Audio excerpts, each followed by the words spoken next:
This is KUGAN CASSIUS for iFL TV in association with Metcalfe's Gym Marbella. We're at the Landmark Hotel. With me, I've got Ricky Hatton, a dear old friend. How you doing, big man? How are you? Great, mate, not bad. Have you done something different with your hair? Pardon? Yeah, just not putting any gel on it ever, just can't be bothered these days. Really? No, not. Have you let yourself go that much? What do you think? Yeah.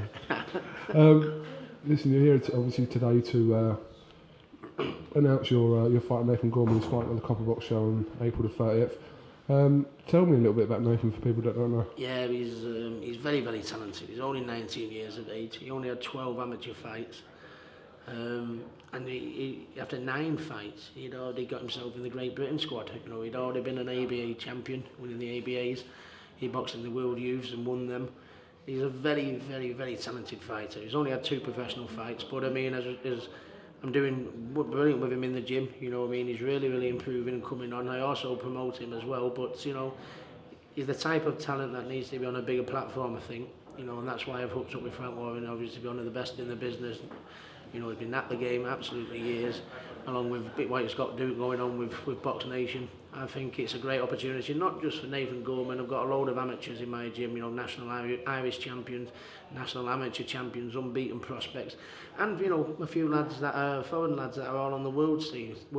So it's going to be great hooking up and working with my old friend Frank Warren, and I think it's going to give me fighters, you know, a bigger shop window, if you like. I've got fighters that are very, very talented, but with me, no disrespect, as good as a job I could do with them, nobody's seeing them. But with the link with Frank, that's what hopefully fight fans are going to do. They're going to see how good my prospects really are, I guess. Well, he'll be in his 3rd professional fight against CASSIUS on April the 30th at the Copper Box, so we'll get a chance to see what he's all about. You know, exciting times in the heavyweight division as well. It's early days, isn't it, for Nathan? He's only had 2 fights, but I mean, what great, you know, people he's got to aspire to in the heavyweight division in this country at the minute. You know, Tyson Fury, the #1 in the division. Anthony Joshua just won the world title. David Hay looking to get back in the mix with them guys. You know, so there's lots of people there for him to look up to and aspire to. You know what I mean? But I think with the potential and the ability he's got, you know, I think people are going to like him, people are going to love him. He's a nice kid, down to earth, exciting style, and I believe he has got the potential to go exactly where the people have just mentioned are. You know, he really is that good. You know, if you get in the Great Britain squad after just 9 fights, you know, you've got something about you, and I think I know what I'm on about, you know, and I wouldn't stick my net on the line if I didn't think he had the potential to do it. It is early days, but we'll see how he goes, and on the Copper Box show, people will get a chance to see how good he is. Obviously, you're forgetting one notable name in the heavyweight mix at the moment, Ricky Hatton. They won't give the weight away with me, will they? Just wanted to give us a little update on the Lucas Browne situation, Rick. I was shocked to hear the news. I believe, I really do believe, you know, he's not guilty, to be honest with you. But it's in the hands of the lawyers, and, you know, as you can imagine, it's a very delicate subject. But I mean, he went over there, he passed a drug test on the Monday, and then he failed one after the fight, which has got me a little bit confused how that could possibly happen. But you know, Lucas, you know, swears of his innocence. I believe him, and it's in the hands of the lawyers, and we'll just see where we go. It's a shame, really, from how hard Lucas had worked, and how hard, I guess, I had worked as his promoter. You know, I mean, it wasn't long where Lucas was working the doors in Sydney and we took him to the world title. I mean, and it's been done, you know, Lucas has worked very, very hard, you know, to get to the position where he's been, to be an heavyweight champion of the world. And, you know, when you look at, he has a good fan base in the United Kingdom, and when you see how good the heavyweight division is in the United Kingdom with the guys we've been talking about just there before, it's a shame that I hope not that he might have lost a few opportunities because of what's happened. But let's see what the outcome is, and it's with the lawyers at the minute, and I've got every confidence Lucas will be acquitted. Yeah. It does seem strange. Like I said, he had a random drug test on the Monday, and then this was the one after the fight. And the drug he was accused of taking was Glenbrook, which helps you lose weight.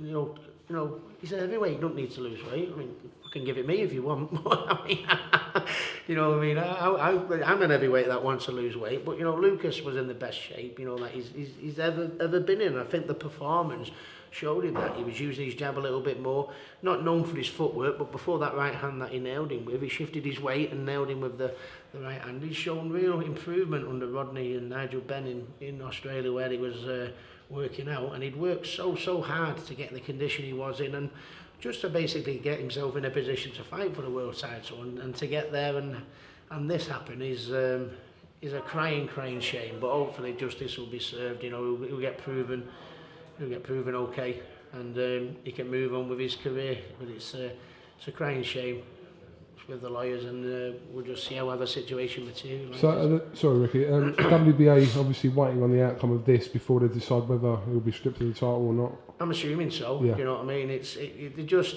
I think the WBA have, you know, Lucas. You know, they're giving Lucas, you know, the benefit of the doubt, and every, you know, chance he has, you know, to try and prove himself. You know what I mean?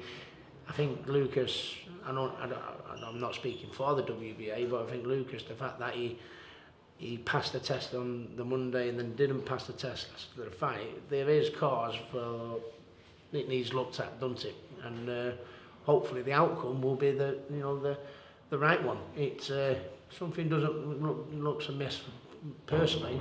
It doesn't quite look right to me. You know, he passes the one on the Monday and then fails the one on the Sunday. But I mean, I think the WBA.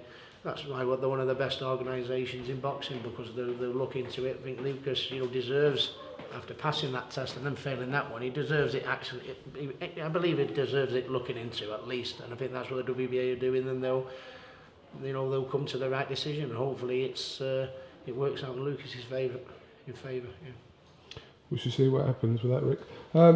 Obviously, over the weekend, Anthony Joshua become IBF heavyweight champion. Got Tyson Fury in there at the moment. It was the belt that he stripped off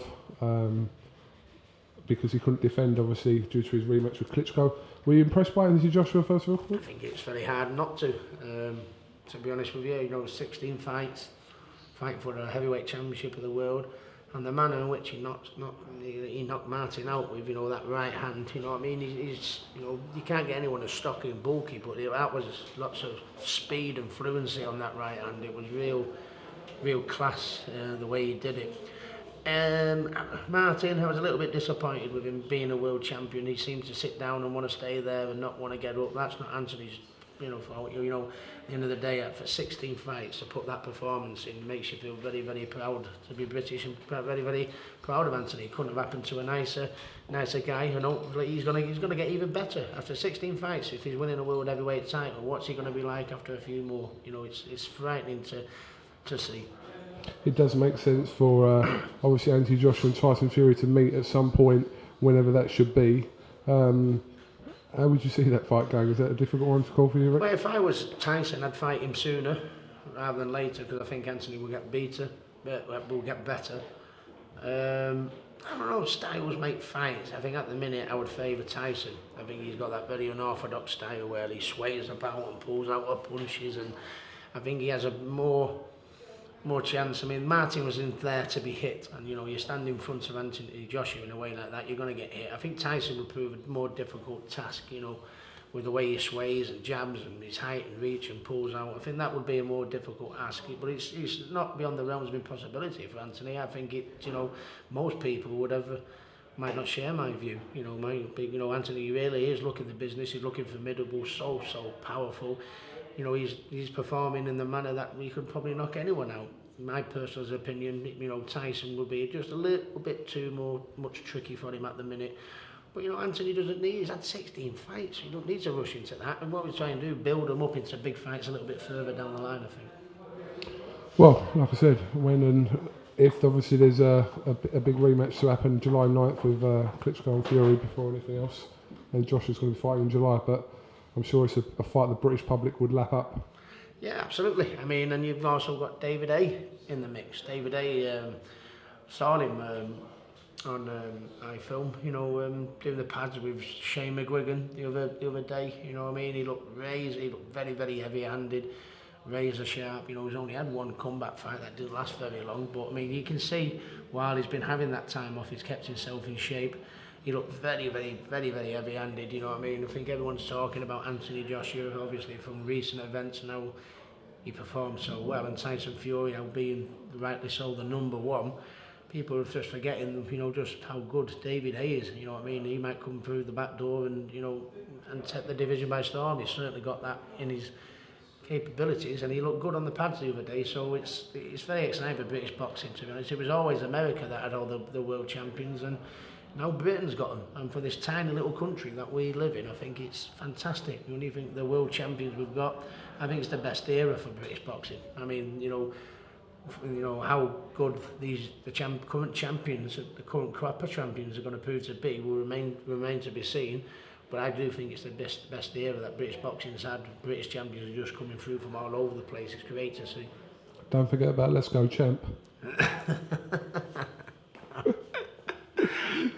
And you know, the biggest heavyweight could make a comeback yet.